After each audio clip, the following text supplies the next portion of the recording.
네, 먼저 후보자로 추천되신 거를 축하드립니다. 감사합니다. 네, 제가 오전 마지막 질의자입니다. 오전에 받아보시니까 소감이 어떠십니까? 네, 아주 힘듭니다. 네, 저희도 같이 힘듭니다. 네. 저희가 이 대법관 후보를 보는 여러 가지 잣대가 있습니다. 그 가운데 과연 얼마나 정직한가? 네. 이 문제를 굉장히 중요시 보고 있습니다. 첫 번째 질의 민주당에서 하셨던 우원식 의원님의 질의 내용 가운데 보면 이 농지 취득과 관련해서 이 법무관 시절이었는데 몰랐다라고 답변을 하셨습니다. 네.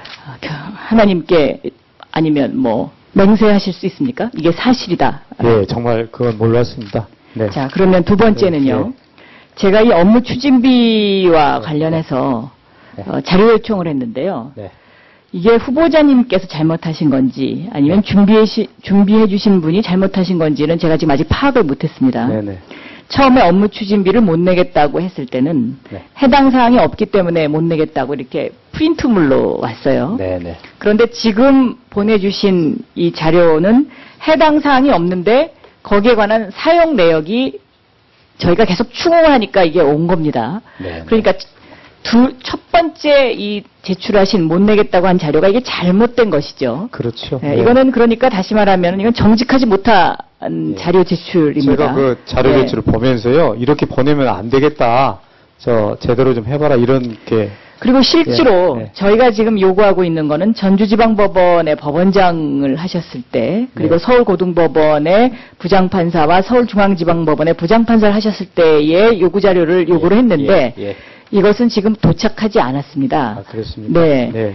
그래서 좀 더 이 자료 제출과 관련해서 저희가 정직성을 의심하지 않도록 네. 좀 심혈을 저희가 기울여. 실무진에게 이야기를 했어요. 그 네. 부분은 바로 준비하도록 하겠습니다. 네. 다음에는 이제 그 후보자님의 여러 가지 그 판결 가운데요. 네네. 그 삼성 관련 판결이 지금 문제가 되고 있습니다. 예. 이제 특히 그 가운데 태안기름 유출 사건인데요. 네. 이 사건은 사건 발생일이 2007년 12월 7일 오전 7시 15분입니다. 이때가 대통령 선거를 앞둔 12월 19일 날이 대통령 선거였으니까요. 매우 그 미묘한 시점에 일어난 사건입니다. 그리고 이 해에 유달스럽게 샘물교회 사건 등에서 사건 사고가 굉장히 많이 있었습니다. 저는 그 한간에 떠도는 소문을 믿지는 않습니다만은 심지어는 그 당시에 이 사건을 둘러싸고 어떠한 소문까지 돌았었냐면 이 12월 7일 이 시점이요.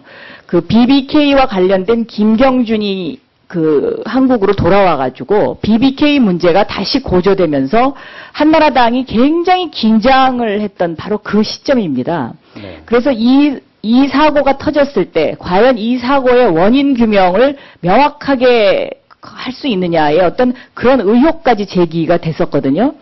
그런데 여기에 그 판결에 보면 이 법원 판결에 보면 예인줄이 이 사건의 해양사고 발생의 원인이 됐다고 인정할 만한 자료가 충분하지 않다라고 되어 있어요. 그만큼 이 사건과 관련된 수사가 충분치 않았다는 것을 그 의미하는 것이라고도 보여집니다. 네. 그러면 이렇게 국민적 의혹이 있고 국민적 관심이 있는 이런 사건이 그 다음에 어떻게 변하냐면 정부가 특별법을 만들므로 인해서 그 특별법으로 인해서 태안 주민들이 보상을 받을 수 있다는 어떤 그런 안도를 줌으로 인해서 이 사건이 갑자기 초점이 재판에서 특별법으로 옮겨갑니다. 그 와중에 지금 공직 후보자 되시는 후보자님께서 대법관 후보자 되시는 후보자님께서 이 재판을 3개월 만에 빨리 아주 신속하게 하게 되는 것이죠. 그리고 삼성중공업을 봐줬다는 비난을 받을 수 있는 그런 책임 제한을 도입을 하게 되는 것입니다. 이렇기 때문에 지금 이 사건은 제가 보기에는 더 문제가 있다고 보여지는데 여기에 대해서 후보자님 답변을 좀 부탁드립니다. 지금 그 위원님께서 말씀하신 그런 시각에 대해서는 오늘 처음 제가 이제 접했고요. 저희가 이 사건을 신속하게 처리했던 점에 대해서는 저희 생각은 이랬습니다. 원래 책임제한 절차라는 것이 무슨 손해배상 책임을 정하는 큰 본안 절차와 같은 다른 특별 절차에 불과하기 때문에 이것은 원래 지금 책임 그 국제 조약에 의해서 상법에 규정화됐고 저희가 해상 사고라는 것이 굉장히 조사하는데 굉장히 많은 오랜 시간을 걸립니다. 그래서 그 사이에 피해를 입은 사람들이 조금이라도 우선 피해의 변상을 받는 것이 좋다는 취지에서 책임제한 절차를 그렇게 간단한 절차로 규정하고 있기 때문에 저희 입장에서는 이거라도 우선 빨리 절차를 진행을 해야 될 필요가 있다. 또 글쎄 좋습니다. 네. 예, 우선 해야 된다. 뭐 그렇기 때문에 이렇게 책임 제한 절차 개시 결정을 내려서 3개월 만에 많은 비판을 받으시면서 삼성중공업이 56억 원만 보상을 하도록 이렇게 지금 이제 만드셔서 문제가 되고 있는데요. 사람이 한 번 의심을 하기 시작하면 네. 그 의심이 한도 끝도 없습니다. 그런데 네. 이 사건이 발생했던 12월 7일 날은요. 네. 김경준의 그 가짜 편지, BBK 사건과 관련된 가짜 편지가 만들어졌던 그런 시점과도 굉장히 동일한 시간입니다. 그런 시각에서 봤을 때는 이것에 대한 어떤 퍼즐이 지금 풀리지 않는 그런 의문을 제기할 수 있는 국민도 저는 충분히 있다고 생각합니다. 왜냐하면 지금 5년이 지난 이 시점에 그 편지가 가짜라는 게 밝혀지고 있으니까요.